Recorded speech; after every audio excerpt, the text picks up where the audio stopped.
I love when your core business supports real estate. That's kind of like a no-brainer to get into the business because you're around it. You will see deals. You'll see things before it even hits the market. You have insider info. You've got core competencies that are better than your average investor.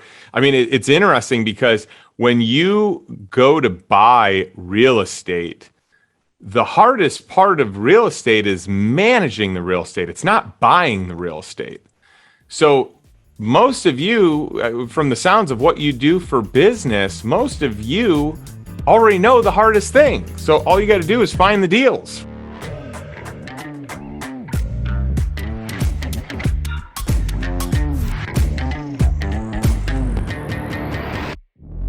Andrew Smallwood here.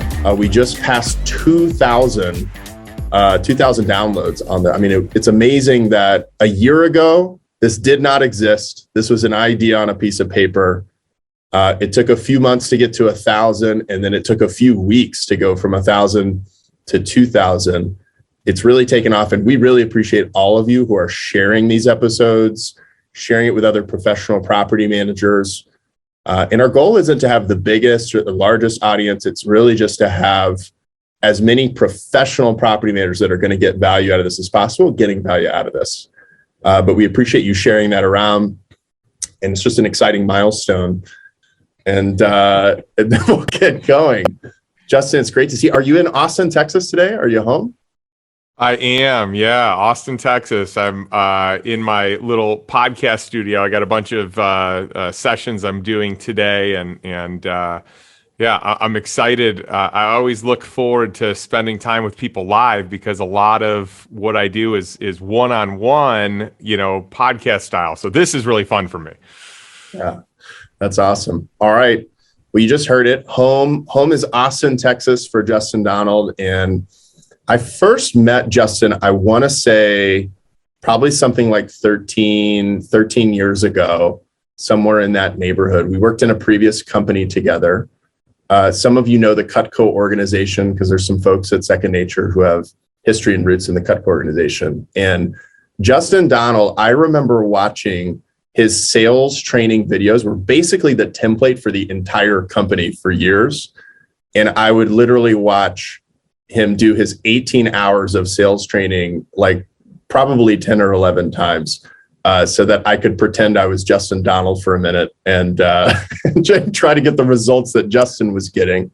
He was a top performing sales manager. And I think what a lot of people really respected about Justin was not just that he's an amazing guy, an amazing person. I know that's what usually people always end with. I'll say that one first.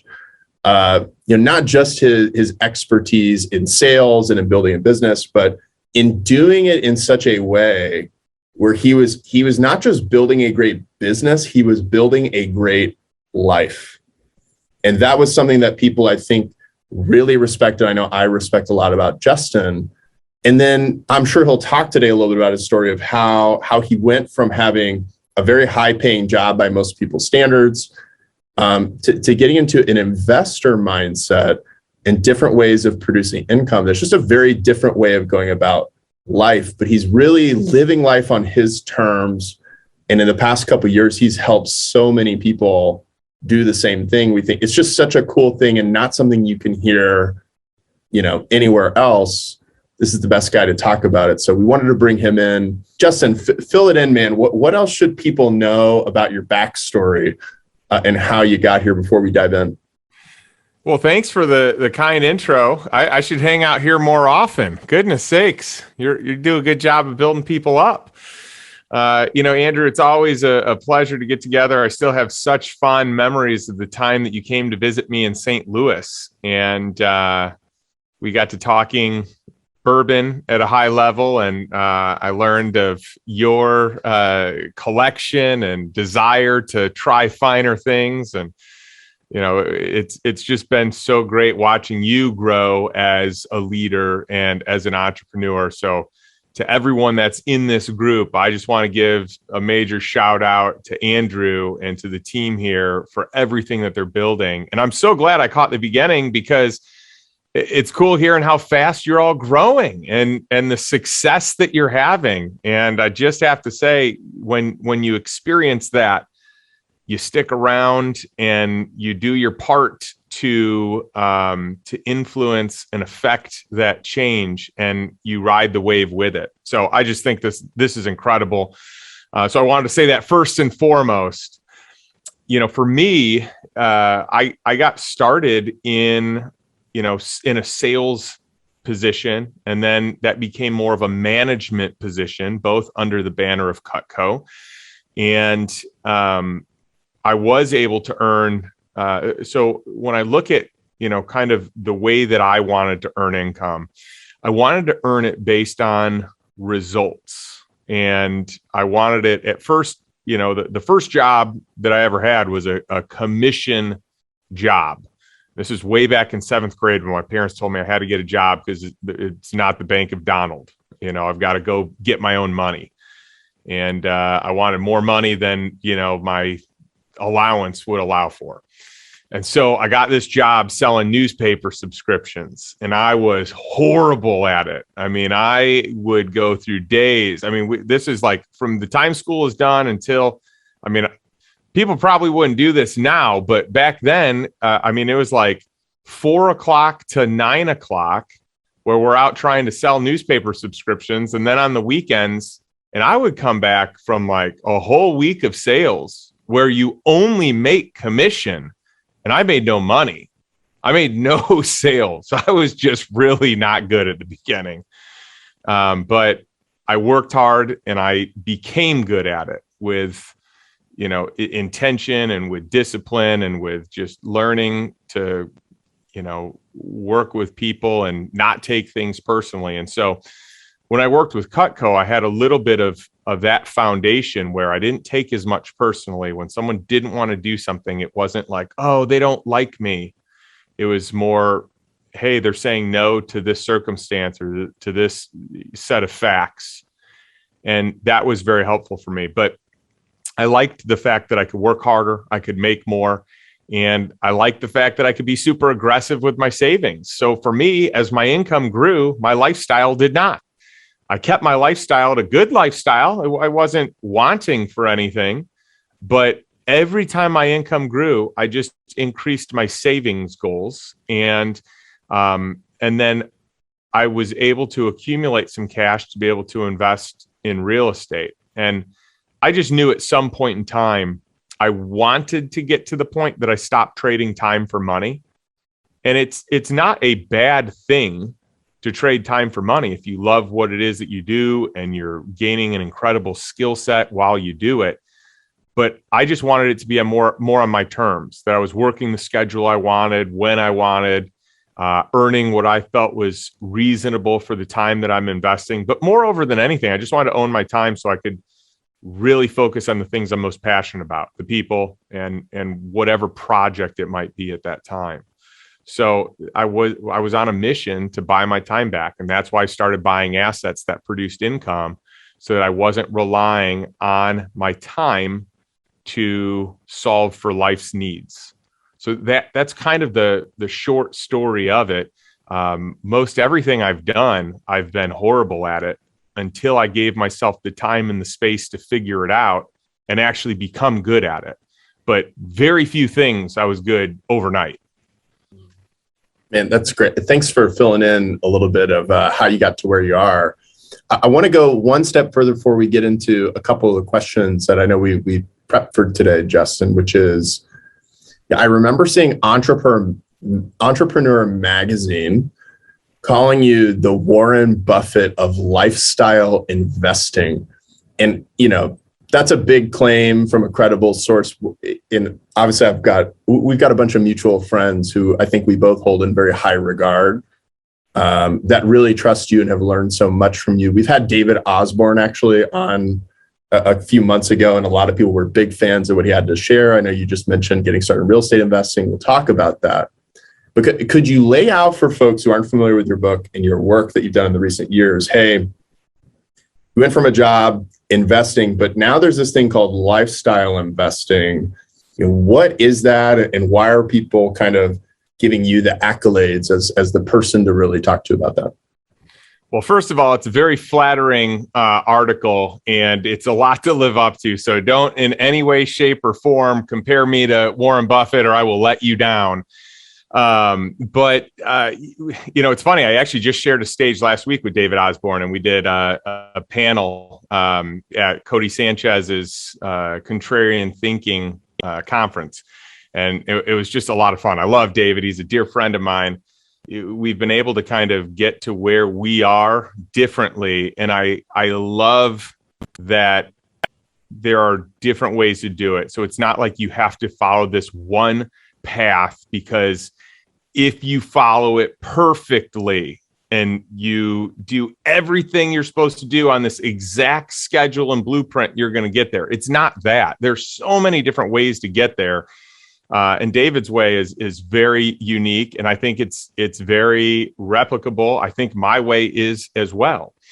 But the whole idea of lifestyle investing, like this term that I coined, was basically because I wanted to help people.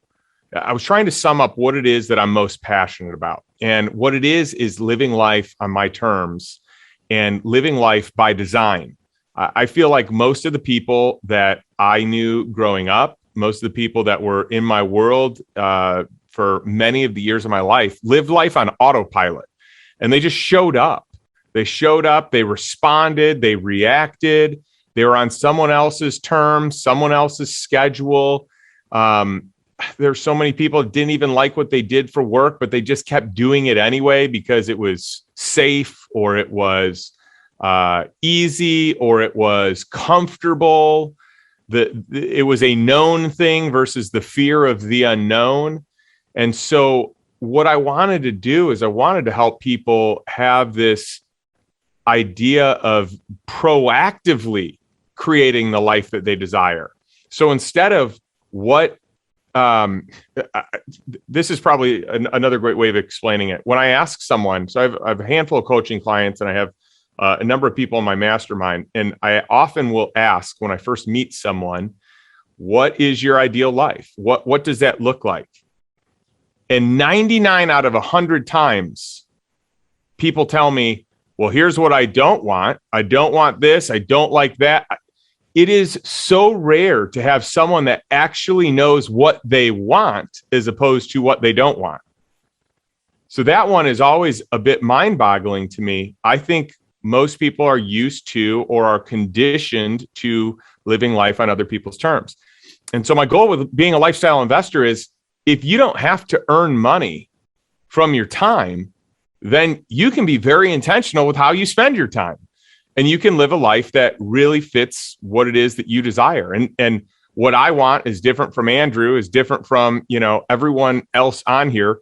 But I think when you have clarity around what it is that you'd like, how many hours, what are the things that you do? What do you do for hobbies? What type of travel do you have? What are all the things that you enjoy the most? And do you have those in? Are you scheduling that? I think that creates this compelling vision of the future that helps people be excited. So the whole idea of the lifestyle investor is buying assets that produce income, so that way you can live an incredible life on your terms with those that you love the most. That's really great. And I'd love to dive into a couple of the lessons. Having read your book, you've got these 10 commandments of lifestyle investing. I'm not sure we'll have time to cover them all, certainly not in the detail you cover there. But, making things specifically relevant for the audience that's listening to this, either live or recording. Many of the people here, Justin, as you know, are entrepreneurs. They're business owners. And a lot of our friends, fit that description as well, even if they're in other industries.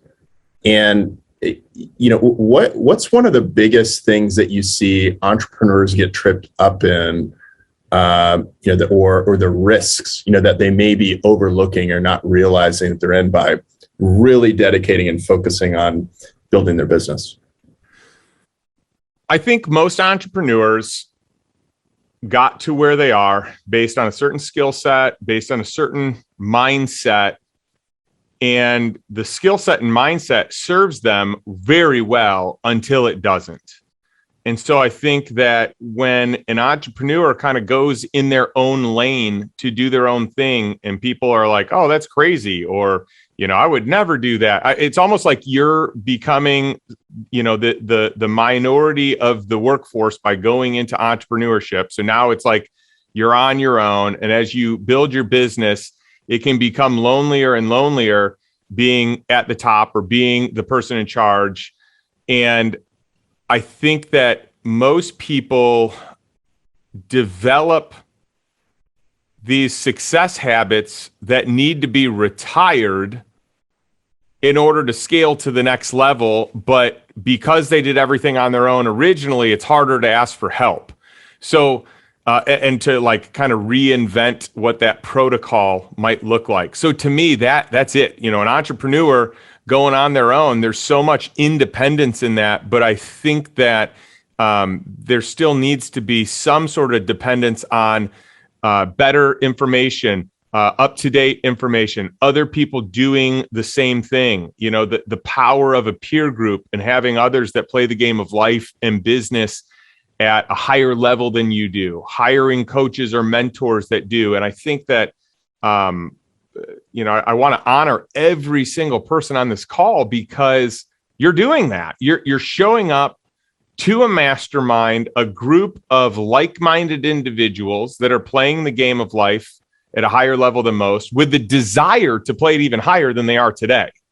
And I just think that's incredible. And I would say that the number one reason I see entrepreneurs failing is by not doing that, not seeking help, not seeking knowledge, not seeking better understanding, better relationships, connecting with more talented,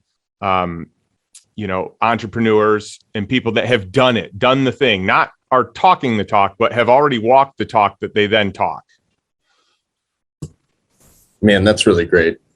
If I could ask you a follow-up question on this, Justin, can you tell us a little bit about what was your process for designing and developing and, ongoing managing your peer group and the kinds of resources you surround yourself with? Can you give us some insight into how you've done that, approach that, what's worked for you?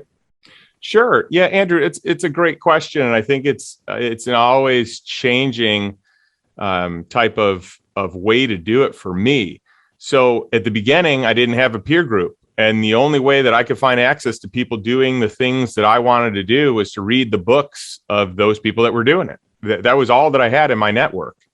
And, it was really neat because just recently I got some one-on-one time. I got about 90 minutes with Robert Kiyosaki, who is, I've read more of his books than anyone else. I've read every book that he's put out. And that was just a real cool experience for me to share the impact with him that he's had on me. And so that was it. Like, he was my mastermind and my mentor, even though he didn't know it until 2 weekends ago. So that was, what I could have had the limiting belief. And for a while I had the limiting belief. I don't know anyone, so how can I do this? But when you get past it and you say, well, what resources do I have? That was the first resource I had, and I took advantage of it. And as I started implementing things that I read, I would get better results, which would also open up the door for me to connect with other people that recognize that. And so the next tier of it is I started asking people if I could take them out to coffee or lunch to pick their brain and just learn what they're doing. And luckily, I had plenty of people that didn't respond. Most people don't say no, they just don't respond. So it's kind of like an easy letdown if they don't want to do it or if they don't do it. But I had a whole bunch of people that said yes, and it was pretty cool. So, early on when I didn't have the money and I felt like I really shouldn't be taking someone to lunch, I would take them to coffee. And then once I felt like I had a little more cash to be able to do it, I would take them to lunch. And only if I really was excited about them did I take them for dinner because that was just, more expensive. That's funny. So I have something jotted down here, Justin, that I'd love for you to kind of speak to or expound on, which is, and you were talking a little bit about this, of building a business that owns you versus a business that you own. Like, how can someone tell when they're in one situation or the other, and how do they get from one to the other? Oh yeah, that's easy. Most people fall into the trap of building a business. They're like, hey, let me leave my job to start this business because I want freedom and I want autonomy and I want agency in my life. And then soon enough, they're working more hours, but it's okay because they're making more money. And really, like, the business scales, but they're the bottleneck to the business. It's so easy to identify it. Here's the real simple test. Can you stop working in your business right now, tomorrow, for a month straight? Do nothing, no communication whatsoever for a month straight, and then come back and have it be in at least as good of shape as it is today. If you can, then your business doesn't own you. If you can't, then there are many elements that exist of ways that your business owns you. And by the way, this isn't necessarily good or bad. It depends what you want. Like, some people, they love their business. They love the season they're in. They're willing to work hard and put in whatever hours are needed. And I was there at one point too. As a single guy, when I wasn't dating anyone, I was willing to put in all the hours it took. But I also knew that was a season that I didn't want to be like. When I was married, I didn't want to do that. When I had kids, I didn't want to do that. So I just knew that, hey, for a season, I'll do it, but I don't want this to be my reality, the inevitable, the rest of my life. So I think for most people, they are a slave to their business, whether they realize it or not. And they give up, it's like you get out of the rat race and off the treadmill that you're on. It's a used treadmill that you got from a secondhand store, and you got off that treadmill. It feels really good. And then you start a business, but you get back on another treadmill. But this treadmill is a Peloton, and it looks really nice. And there's like some really nice features to it. And you've got some classes that you can take, and it's really cool. And there are other people taking these classes too, and you can compete, and it's really, really fun. But if you strip everything away, it's another treadmill. It's another, you may have left one rat race, but you stepped into another. Granted, it may be a better rat race. It may have better quality problems that you're solving and better quality perks.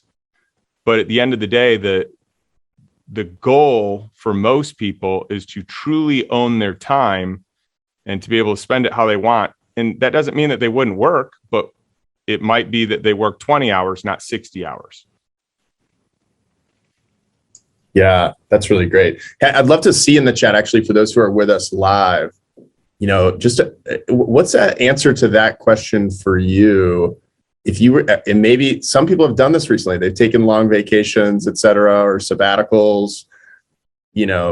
I've seen people even just get involved in volunteer work, whether it's NARPM or somewhere else, and they comment on where their business is a month later versus when that's just like a great litmus test for what role you're playing, in the business still as a true owner of the asset or still employed to the business. The business is dependent on you. We'd love to see in the chat, where people are feeling about that and where you want to go. Justin, I want to ask you another question, which is, something we talked about that I thought was interesting was you mentioned how a lot of entrepreneurs, as they build their business, and so much, they're in that season where they're pouring everything into their business. At the end of it, they do have an income producing asset, right? But the kind of focus that it took to get there and make that successful in a business that can survive and can potentially grow and thrive over time, they're in that mode of staying focused there, and there can be some risk associated with that versus a different approach you're encouraging people to take or something to work towards. Can you talk a little bit about that and what's helping people, really get into that place where they're in a stronger position? Well, I think everyone here that's an entrepreneur is aware that most entrepreneurs fail. Most entrepreneurs don't get their business above $1 million in revenue ever, right? I think it's like 95% of businesses don't ever get beyond that point. And so I think it's important in the context of like risk to decide, does it make sense to put all of my eggs in one basket, in this one basket that is my business, my single business? In most cases, most people have just one business. And if it fails, they lose everything. And if it succeeds, then they make a lot. It's a very risky proposition. But this is what I see all the time with the people that I work with and communicate with, because I work with a lot of entrepreneurs.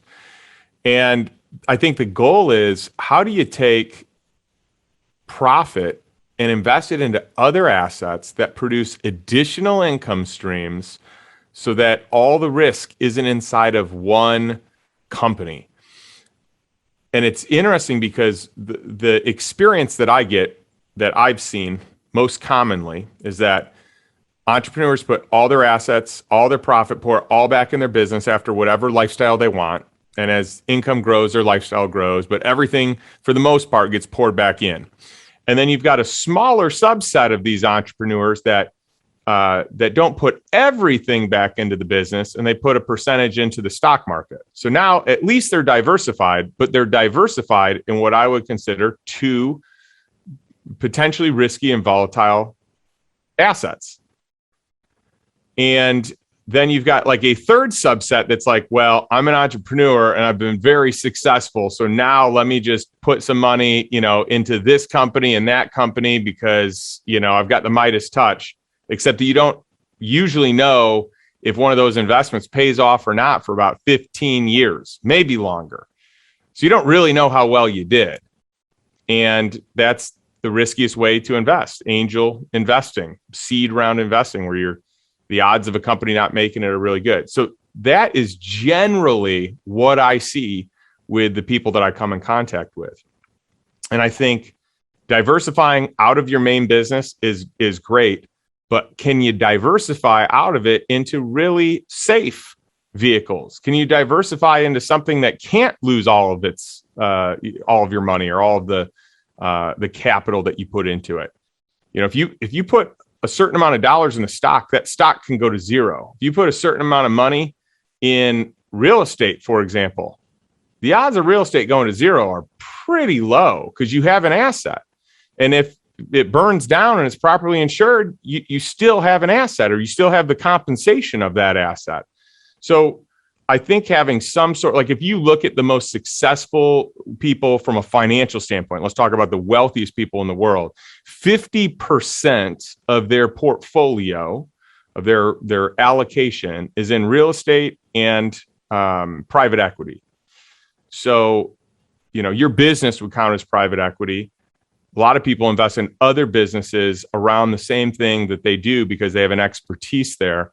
So I just think that getting to a point where all your eggs are not in your main basket, or not in your main basket in the stock market, is probably an incredible opportunity. And if you can put some more assets that produce income in there that are low risk but provide cash flow, so there are additional income streams, the world's your oyster. And keep in mind, the goal here is, how do you replace all your income with passive income? So that way you can choose exactly how you'd work in your business. Right now, most people are probably operators. You're the COO of your business. Maybe you're doubling as the COO and the CEO. How can you be the chairman of the board?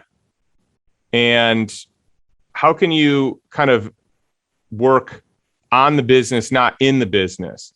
And how can you create passive income that covers everything you need so you can make strategic moves to bring people in that can run the organization even better than you can, that have experience, that have done this before, that have had an exit, that have scaled a company? So those are just some preliminary thoughts I have around it, Andrew.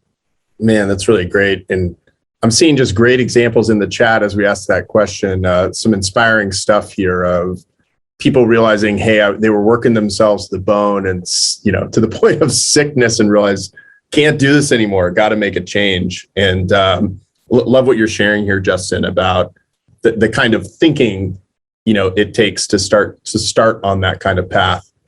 I'd love to follow up with and get a little bit into, some tactical and practical here. We don't have time for all 10 commandments, but maybe if you could pick a couple that would be something really tactical and practical. I've heard you share some stuff about how to de-risk deals and putting deals together that I thought was really interesting, but I'll open it up for what you think would be best to cover. But what comes to mind there? Sure. And one of the things I want to point out on some of the comments I made previously, I say everything from just the least judgmental place in the world, because I have been every position that I'm talking about. Like I have been in the position where I am worn thin and have worked myself to the bone. I've been in the position where I'm making decisions based on how much I can earn versus what's best for the business, and I could go on and on and on, but I share from my life experiences here on this one. So it is truly judgment free, because everyone shows up in the place they are and is doing the best with what they know. But the more you can be exposed to the different ways that other people think who are playing the game at a higher level than you, the more opportunities there are for change. So, specifically with some of the commandments. So, I can start with the second commandment, which you had just talked about, which is reduce the risk. And this one to me is really important. Warren Buffett always talks about, that you don't want to lose money. That's the most important thing. Don't lose money, because it takes so much time, so much energy to recoup a loss. It takes, at least two times as much to make that money back when you lose it. If you lose your money, right? If you lose half your money, it takes twice as long to make it back. If you lose all your money, in an investment, it's even longer than that. So just think about how much of a hole that really can set someone in.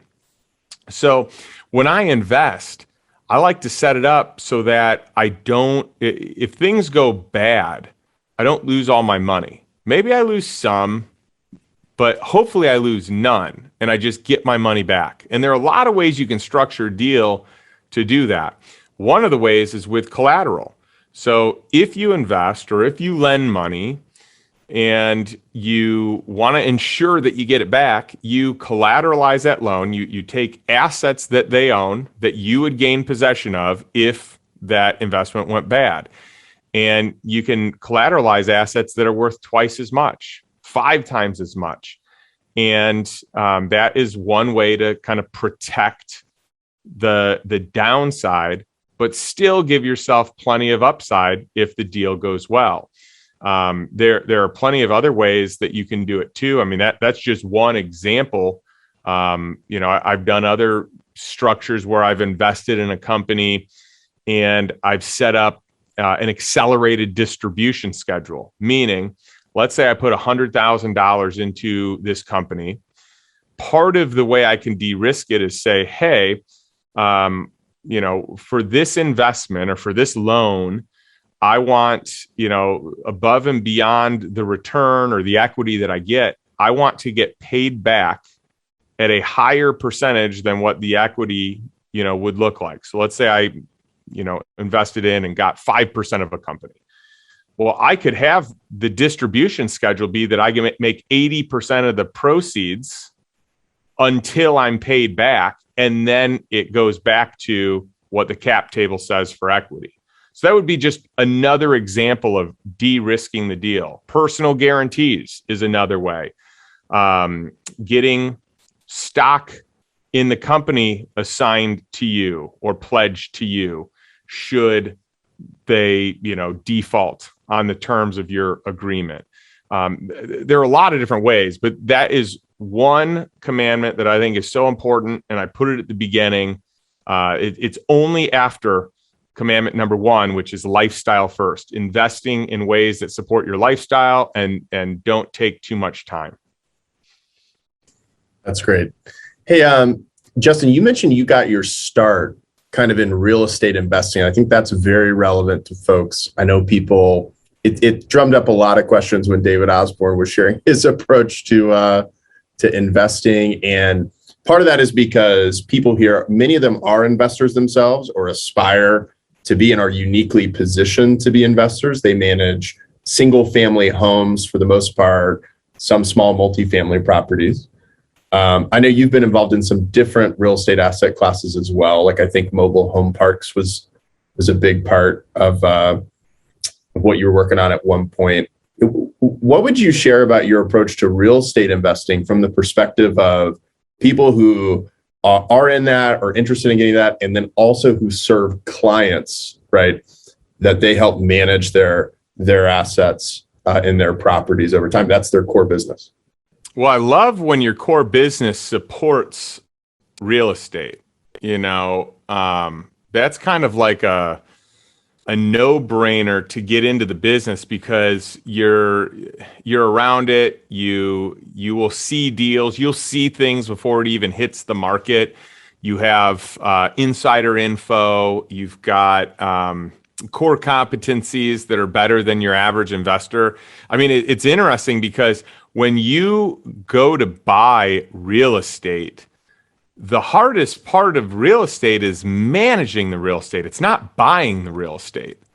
So most of you, from the sounds of what you do for business, most of you already know the hardest thing. So all you got to do is find the deals, right? But I love real estate because, and I did get started. I got started in mobile home parks. And, it was interesting. Back when I got started in them, people thought I was crazy. And they're like, you're doing what? You're buying a mobile home park? That sounds horrible. And the reality is it's a great investment. And there's a reason why Wall Street's all over it today. It just took a little while. So I like a lot of real estate. There's a ton of real estate that I currently own. I've owned just about every type of real estate out there, over the last 10, 15 years. But I'm probably holding on to 4 main real estate asset classes more so than anything else. Mobile home parks is my greatest holding. Single family home rentals, industrial warehouses and distribution centers, and self-storage are, the 4 main ones. And so I like assets that A, aren't going to go to zero. B, you can get leverage on. You only have to put, 15, 20, 25% down to buy it. But you get the cash flows if you own the whole thing, which is nice, right? And then C, that specifically with mobile home parks, it's low maintenance. So for those of you that are managing single family homes, like that's the hardest of everything to manage, because of the way that they're spread out. I started a company with a couple of friends, and our business does very well in single family home maintenance. And we work for a lot of the largest institutional players that are out there. And so like, I know that business, I know it well, and I know how challenging it can be at scale. But I also know that when you can figure that out, you have the opportunity to scale like no other person, no other business, because most of them can't do it.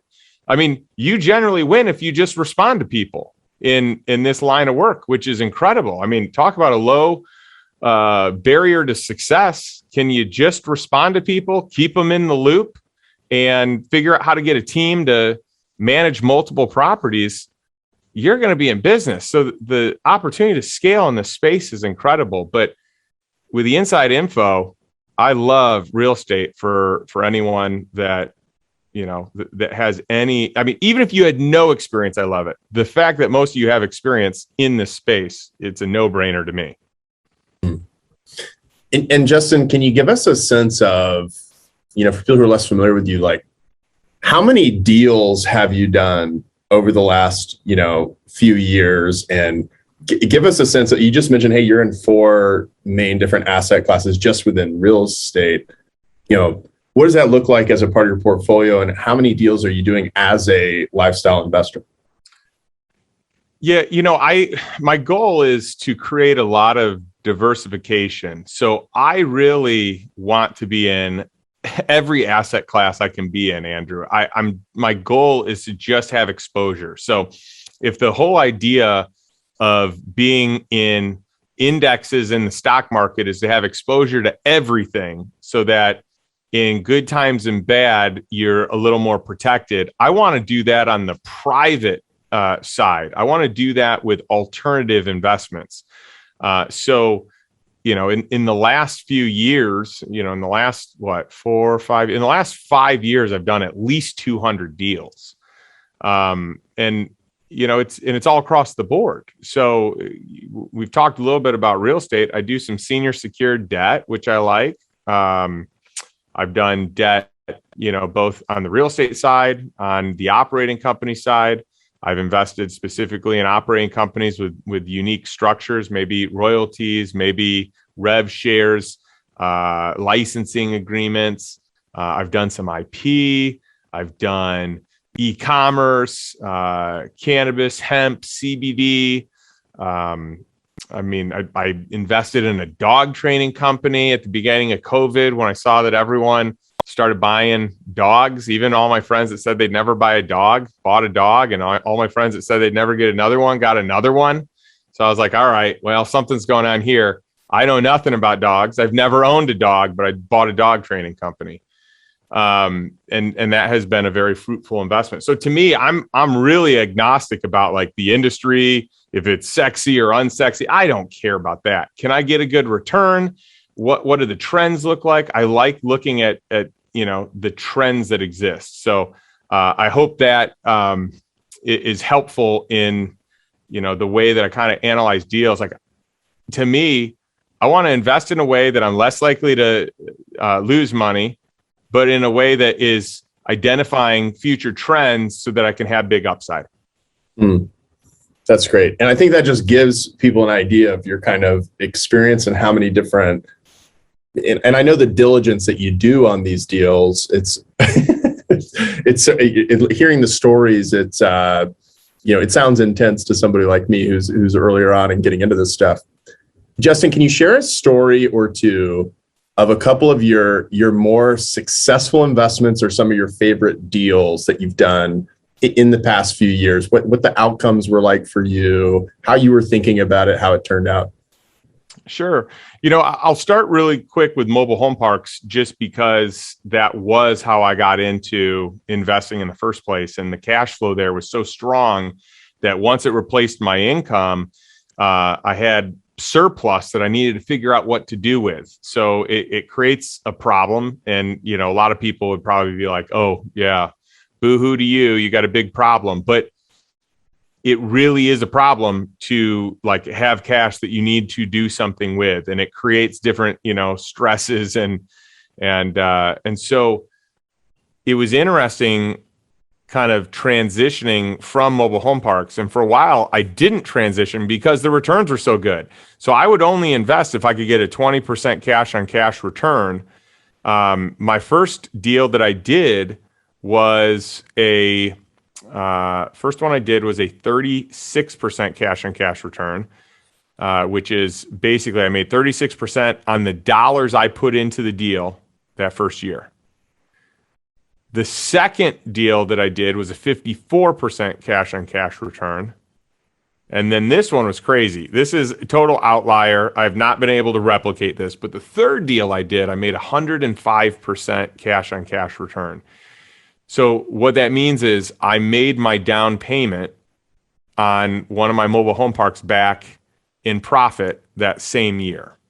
So it only took me 1 year to have all my money out and be, risk-free, which is just crazy to think about. But that is possible. It's possible in the world of real estate where you can get some seller financing and you can negotiate beneficial terms. And I went from there to, I had some really big returns in cannabis. So I invested in a credit fund that specialized in high performing cannabis, hemp, and CBD companies that just really took off. And these are cash cows, very profitable companies, but they just needed more cash than what they were making to be able to expand. And these companies, they don't want to give up equity because they know how big it's going to be. They know when it's federally legalized, they're going to be able to, just have huge returns when the conglomerates come in and buy them out. So they're willing to pay really high debt and even give some little pieces of free equity, which I would call an equity kicker or a warrant kicker in their business. And so we've had some of these companies that have gone public. Some of these companies have been bought by other companies. So there have been some very big returns in those investments.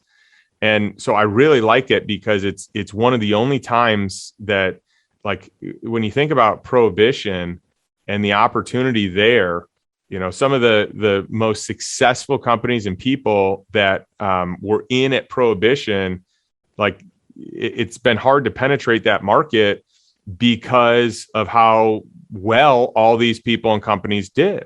And so I see cannabis, hemp, and CBD as that same thing, specifically cannabis, where this might be the best opportunity in our lifetime.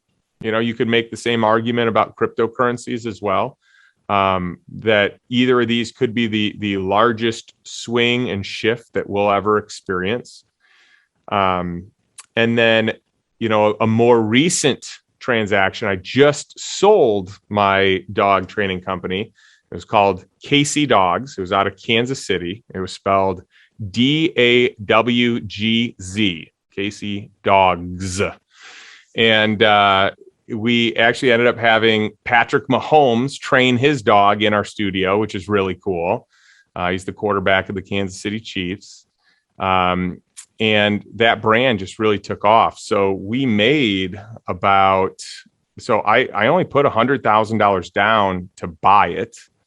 It cost us $480,000. We made about that much. So I got my $100,000 back in about 3 months. We made close to $480,000 in profit over the course of that year. And then we sold it at a year and a day at a little over a 2x. So, our total return was incredible. And that was a deal where there was a salary built in. I found one of my managers that worked for me at a different company, and I brought him over and he ran it. And he got, basically the salary was $10,000 more than he was making at his corporate job. And I never had to do anything. I never had to run it. I never had to do a thing because I was just the capital partner. And if he had questions, he could reach out. But my goal, again, is first and foremost, lifestyle first. I'm not trying to buy another job. I'm trying to buy assets that produce income. And I'm also trying to help support people in my life that are important and getting them out of the rat race. And so this provided an opportunity for him. And I could be super generous with salary, with equity, with all kinds of stuff, give him tons of upside so he never has to go back to the corporate world again. Really cool. Hopefully people are appreciating some of these examples. And I'm seeing some great comments, some of them coming in privately. Hey, I want to go a little bit on real estate here for just a second, Justin, then I got an idea for how we finish this up. But I got a question here privately. I'll just read it out. Can you ask about, regarding real estate funds, your thoughts on putting money into a fund versus, stock or purchasing property outright? How do you think about those pros and cons through the lens that you look through? That is an incredible question. And it's actually something that I think most people don't even know exists. I think most people are like, oh yeah, if I am not putting my money back in my business, then I'm putting it in the stock market, or I'm taking a big risk and investing in a company that I hope does well. There are different ways to invest. So if you buy your own real estate, you buy deeded real estate, meaning you own the deed. It is your home or asset, whatever, asset you buy. You can either run it all yourself and do all the maintenance and make the biggest return that way. You can hire it out to someone else. So you'll cut into your profit, but it won't take as much of your time. You've got a property manager, and a lot of you already know about that because you do that for other people. Or The third and fourth option is that you can go into a syndication, which is like a pool of investor money to buy an asset. And then the next option is you invest into a fund that has multiple assets. So those are kind of like the four ways to do it.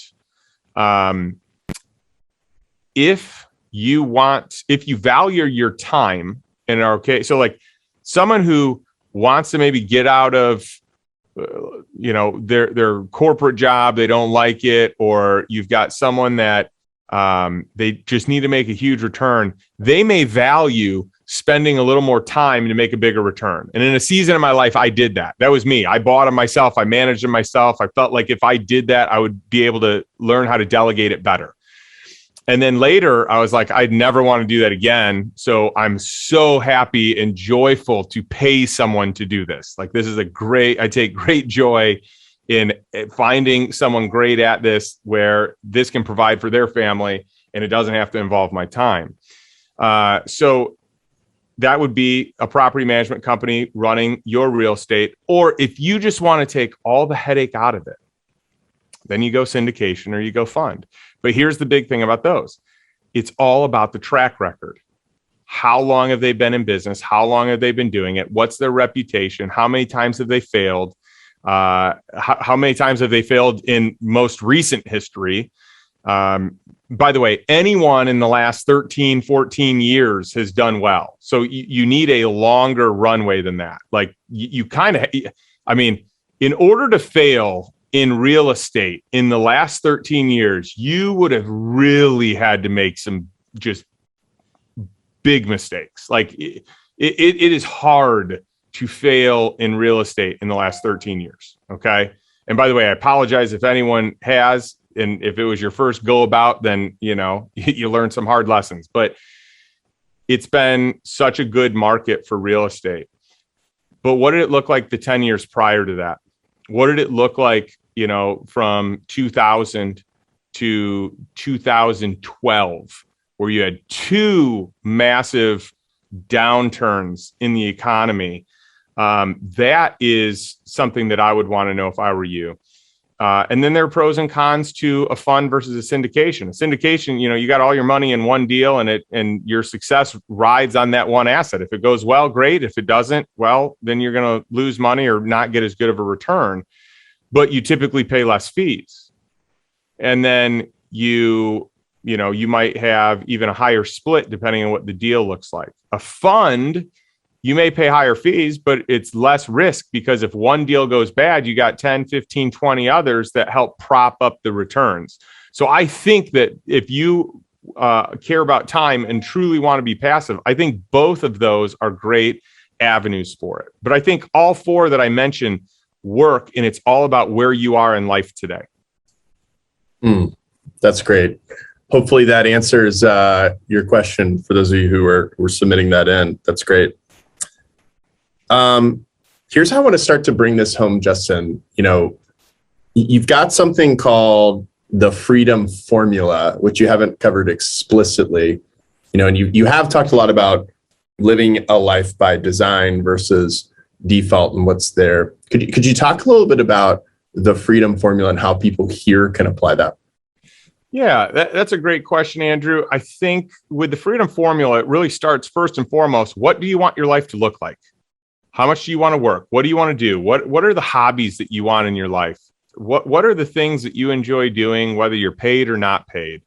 Where do you want to go and travel? How many days a week do you want to work? What is it that you have always wanted to do that you've never done, or you've been afraid to do, or you tried once and didn't do well, but you have this desire to give it another shot? Like, that's what the freedom formula is. It's figuring out what it is that you want in life. And then it's taking a step further to say, hey, here's what it costs me to live my life as it is today. And then here's what it would cost me to live my life as I desire it to be tomorrow, broken down on a monthly basis.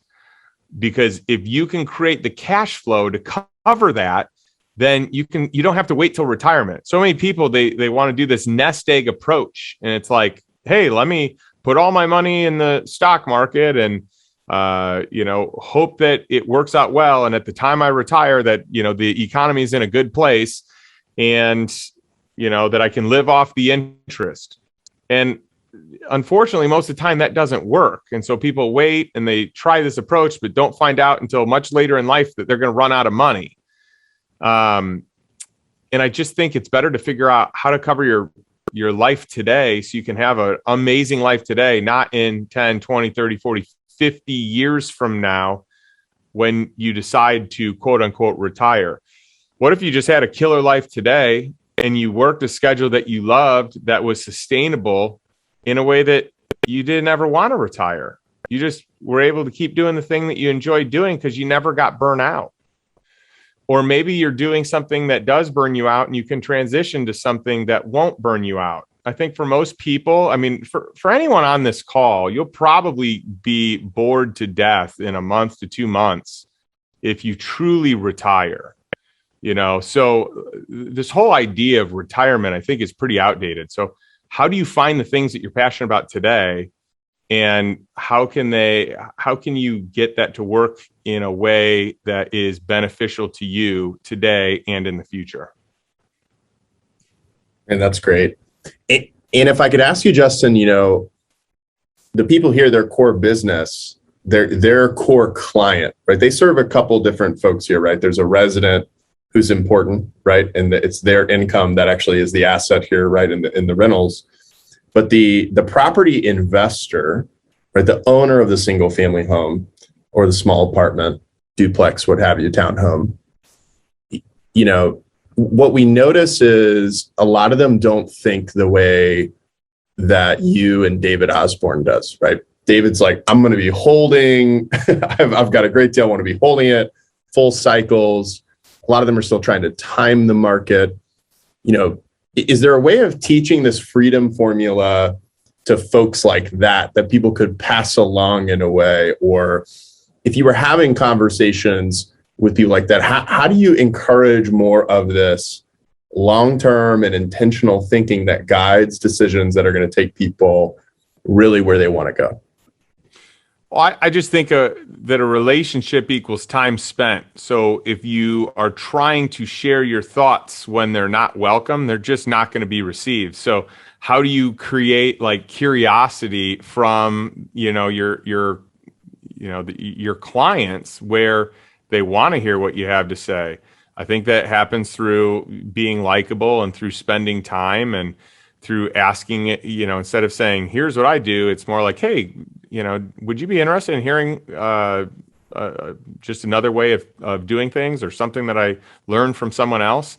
So it's, kind of non-invasive and very open to them being curious. I think the goal is to create curiosity with them, because in that space, people are really open to learning and understanding something different. But you definitely can be the beacons of light to people that have never considered doing it a different way.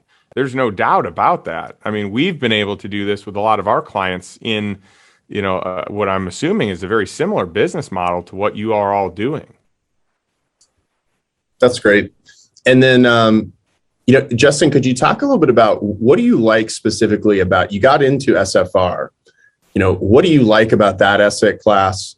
What do you appreciate? I know you said the management's really hard, which I think everyone here would would agree with. There's unique challenges to it that we're all working on together.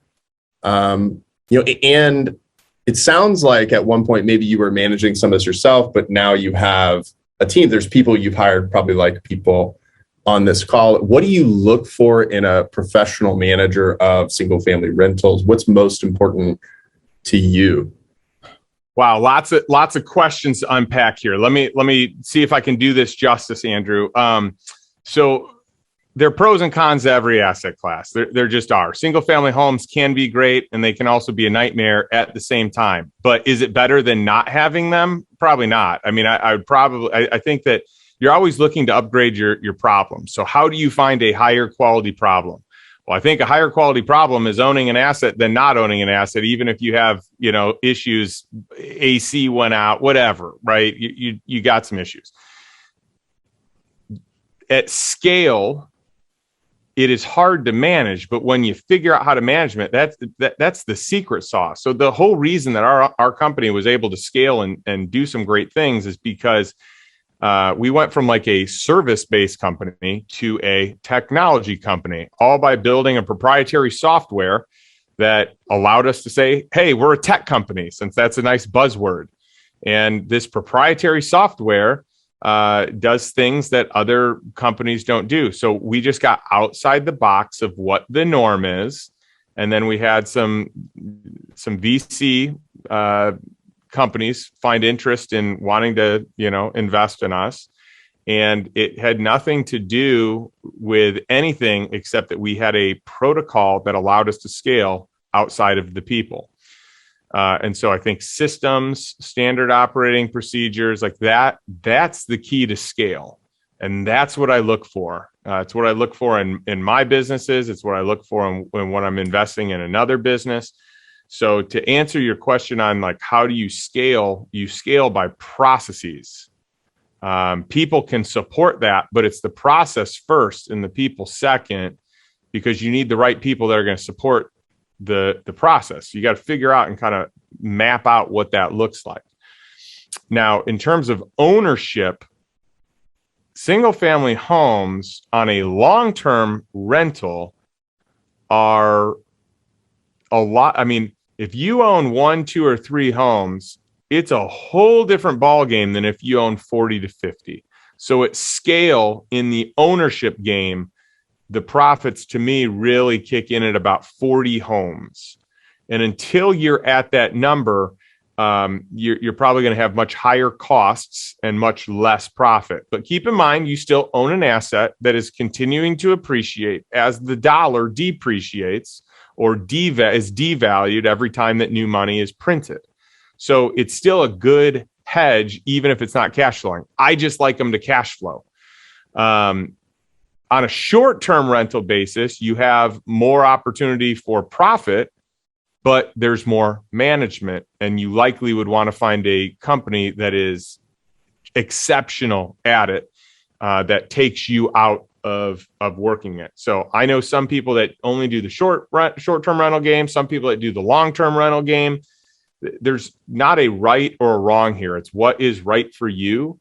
I just think your goal, or maybe I should say, instead of projecting, my goal is to just make sure that I'm in a better situation next year than I am today. So if I'm comparing me to me, it doesn't matter what my friends are doing. My friends can motivate me to be a better me, but I don't want to compare myself to my friends.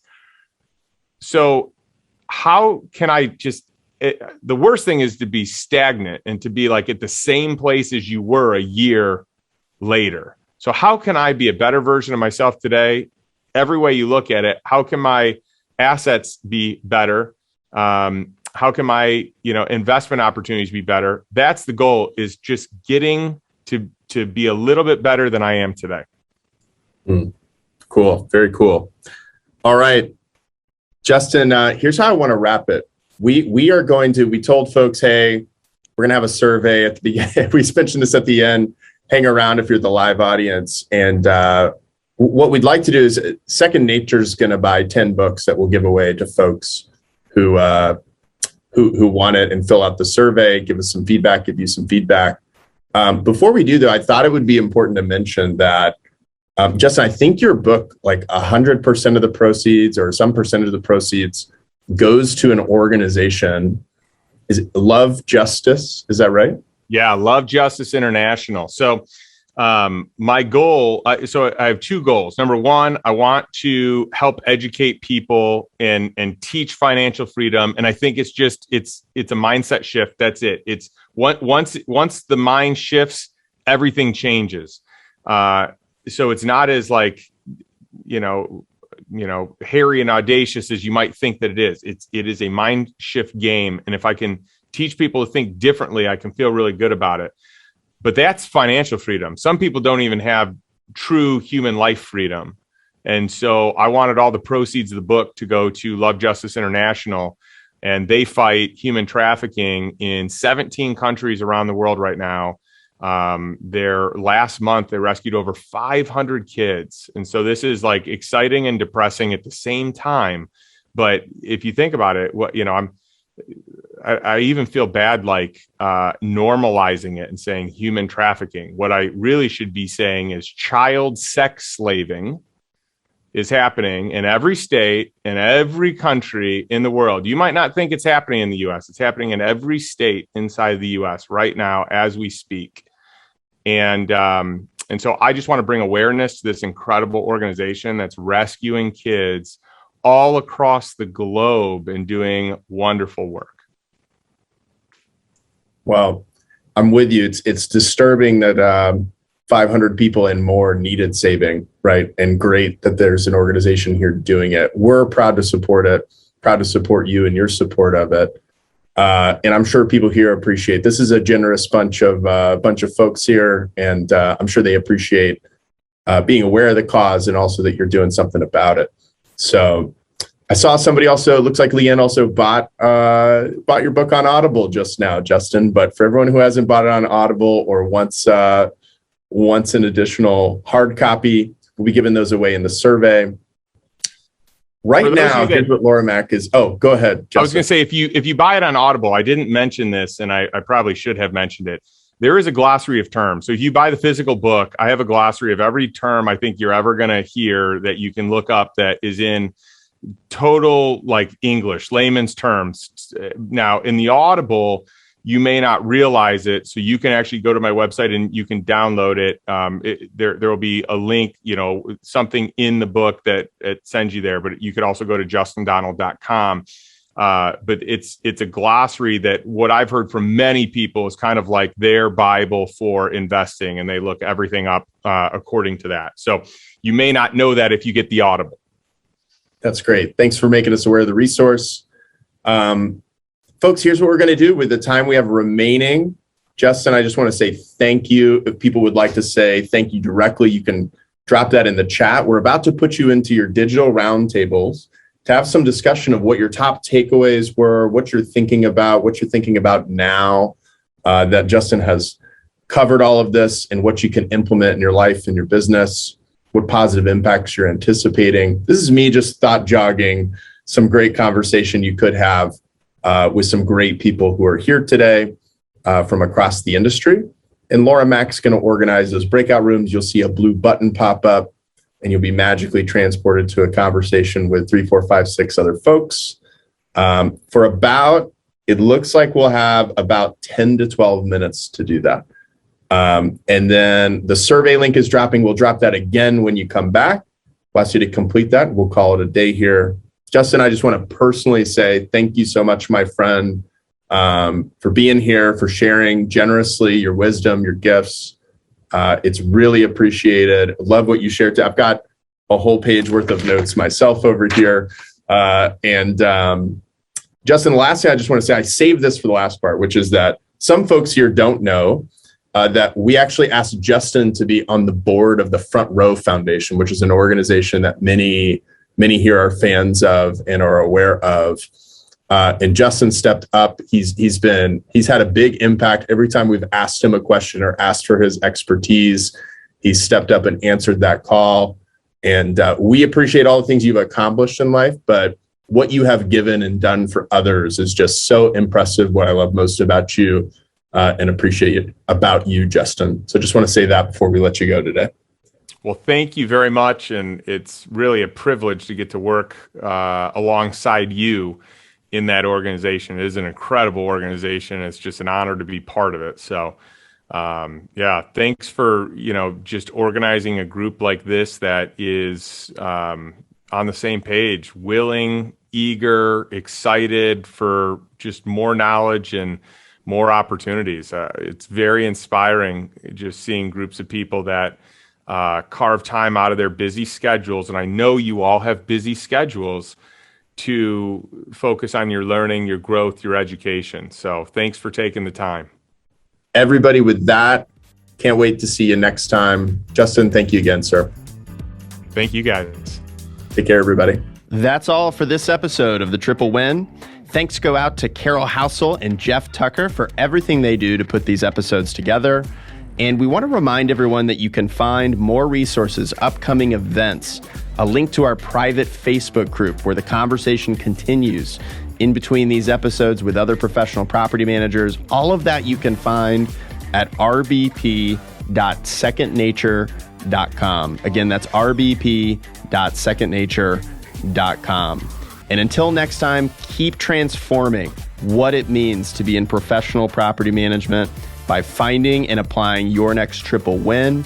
We want it to be true that every time we see you, we see a better version of you and your business. With that, cheers.